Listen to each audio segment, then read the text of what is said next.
Muy buenas, ¿qué tal amigos? Bienvenidos a este segundo vídeo de hoy, lunes, día 15 de junio.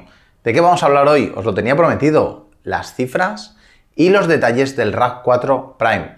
¿Por qué? Porque por fin Toyota en Japón ha dado cifras, precios oficiales, características técnicas y una gran cantidad de información que nos va a sorprender y que os va a sorprender mucho, porque yo cuando las he visto y las he comprobado por cuarta vez me ha sorprendido muchísimo. Así que vamos con la intro y os cuento todos los detalles del RAV4 Prime, que va a dar mucho que hablar en los próximos meses. Vamos con la intro.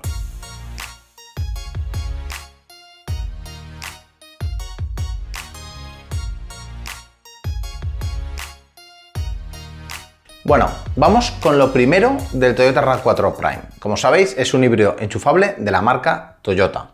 Hasta ahí todo correcto. El concepto del híbrido enchufable es que te permite cargarlo en tu casa o en tu trabajo y hacer un desplazamiento en eléctrico, y cuando se acaba esa autonomía en eléctrico pasamos a utilizar simplemente el sistema híbrido, como un RAV4 normal. Hasta ahí los conceptos básicos de en qué se diferencia un híbrido como mi RAV4, 4x2 de 218 caballos, de un híbrido enchufable, en este caso de RAV4.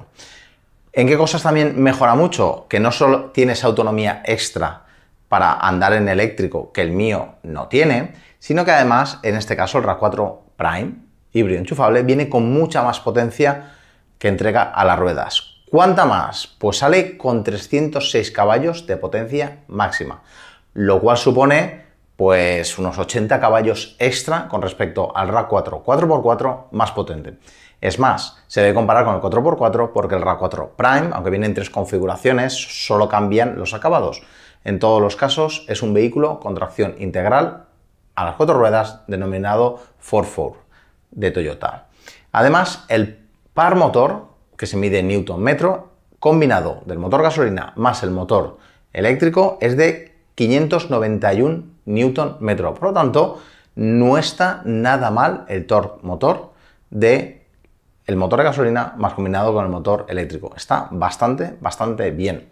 ¿Qué consigue hacer con esto? Pues tener una aceleración de 0 a 100 en 6 segundos. No deja de ser un SUV, no deja de ser un vehículo pesado, no deja de ser un vehículo que lleva baterías, no deja de ser un vehículo que tiene un arrastre y no es un Tesla, ni vale lo que un Tesla. Al final del vídeo os contaré exactamente el precio que tiene el RAV4 Prime, por lo menos en Japón, que va a ser bastante extrapolable a los precios que vamos a ver en Europa. Como os he dicho, tracción a las cuatro ruedas. Batería refrigerada en principio por aire de litio. Batería bastante estándar. Y motor de gasolina, en este caso de 2,5 litros. El resto de la potencia la otorga el motor de, en este caso, eléctrico. La plataforma que usa, la estáis viendo en imagen, la plataforma TGNA, que es un estándar ya de Toyota. Utiliza al fin y al cabo la misma plataforma que el RAV4 normal, solo que adaptado para poder tener las baterías debajo del suelo del vehículo, que no están en la parte trasera como hasta ahora en el híbrido habitual, que era debajo del asiento, sino que también recorren parte de la superficie inferior del vehículo o de los pies, digamos, de conductor y copiloto.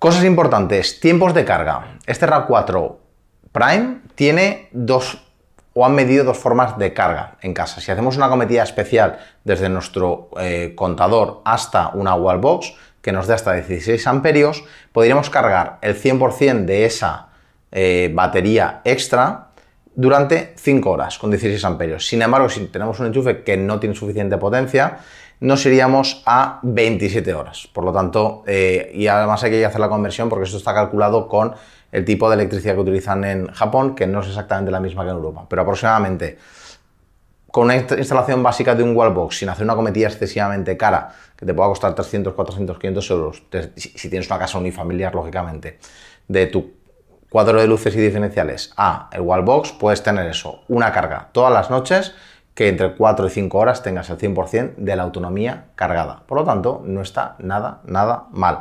El tipo de carga en este caso utiliza la carga tipo 2, no lleva incorporado CCS Combo, lleva tipo 2, por lo menos por lo que se ha visto en las imágenes, y habrá que ver exactamente cuál es la potencia máxima que es capaz de aceptar. Pero en principio las cargas rápidas a 45, 50 o 55 kWh en principio las vas a soportar sin ningún tipo de problema. Por lo tanto, ese tipo de vehículo con esta autonomía en 15 minutos, 10-15 minutos, en un cargador rápido de 50 kilovatios o de 45 kilovatios puedes tener la carga completa de la batería. Si estás en tu trabajo y tienes un cargador más lento de 20 y pico kilovatios, que suelen ser las cometidas más o menos en vía pública y demás, pues aproximadamente en una hora o prácticamente menos tendrías el 100% de esa batería extra cargada. Más datos muy interesantes. ¿Qué autonomía tenemos tanto en 100% eléctrico como en eléctrico más la gasolina del depósito, que sigue siendo de 55 litros? El depósito de gasolina no ha cambiado, no lo han achicado, que era una de las cosas que a mí me podía preocupar. Bueno, pues ojo con estas cifras. 95 kilómetros podemos recorrer solo con las baterías eléctricas del RAV4 Prime híbrido enchufable. 95 kilómetros. Estamos rozando los 100 kilómetros con un híbrido enchufable y supera la media que hacen los europeos en su desplazamiento diario de casa al trabajo, del trabajo a casa. Por lo tanto, si tienes un punto de carga en tu casa o tienes un punto de carga en tu trabajo, puedes ir y volver todos los días de tu casa al trabajo, de tu trabajo a casa, sin utilizar la gasolina, que es el motivo principal de los híbridos enchufables. Pero diréis, claro, pero para eso también tenemos un eléctrico. Sí, pero ¿sabéis cuál es la diferencia?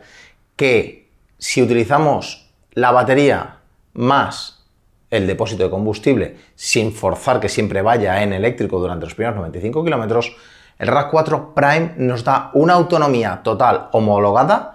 La anterior, de 95, también está homologado sobre WLTP. Habrá que hacer luego las pruebas en calle. Pero está homologado sobre WLTP, que es el estándar que estamos utilizando ahora mismo para medir todas las autonomías en Europa. Pero es que, lo que os decía, esa batería más el combustible que hay en el depósito de gasolina, los 55 litros, nos da para hacer 1.300 kilómetros del tirón. Por lo tanto, cuidado, estamos hablando de un coche que con 55 litros más una carga, 55 litros te puede costar, si está a 1,10 te van a costar 70 euros, por decir algo, y la carga te va a costar 5 euros, en 75 euros puedes recorrer 1.300 kilómetros. Está claro que todavía es más caro que un vehículo eléctrico, con respecto al kilometraje, no con respecto al coste del vehículo, pero aún así tenemos la ventaja del vehículo eléctrico, hacer nuestro desplazamiento normal de todos los días en 100% eléctrico y aún así tener la reserva de, oye, pues ahora me he quedado sin esto y tengo que irme de repente de viaje a la otra punta de España, pues todavía tengo 1.300 kilómetros de autonomía en el motor o en el depósito de gasolina. Por lo tanto, ojo, que estas cifras son muy, muy impresionantes. Luego tiene cosas bastante interesantes, como por ejemplo el hecho de que lleva una salida de toma de corriente en el maletero, que en principio serviría para una emergencia o si nos vamos de camping y tenemos una necesidad de conectar o una nevera o un electrodoméstico pequeño o alimentar nuestra casa para servicios básicos como por ejemplo una nevera que no gaste mucho o no sea excesivamente potente o algunos servicios básicos como pues la fibra óptica, telefonía, cargar móviles, etcétera, etcétera. Y nos duraría durante varios días y está pensado en parte para eso mismo, para poder alimentar parte de nuestra casa conectando ese OLED que es de 1200 vatios, no es una barbaridad, son 1200 vatios, da para poquito, no te da para hacerte un asado o una pizza en el horno, pero sí que te da suficiente energía para tener una nevera o algunos electrodomésticos básicos en tu casa funcionando en el caso de que durante una tormenta o algún tipo de desastre perdamos la propiedad o la energía que nos provee habitualmente de la red eléctrica.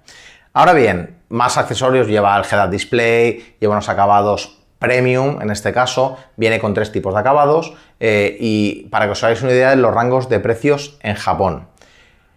Hay 3 acabados. El más barato, 38.000 euros. Y pensar que los aranceles de Europa y Japón se suprimieron hace un año y medio. Por lo tanto, el precio puede ser muy similar entre Japón y Europa.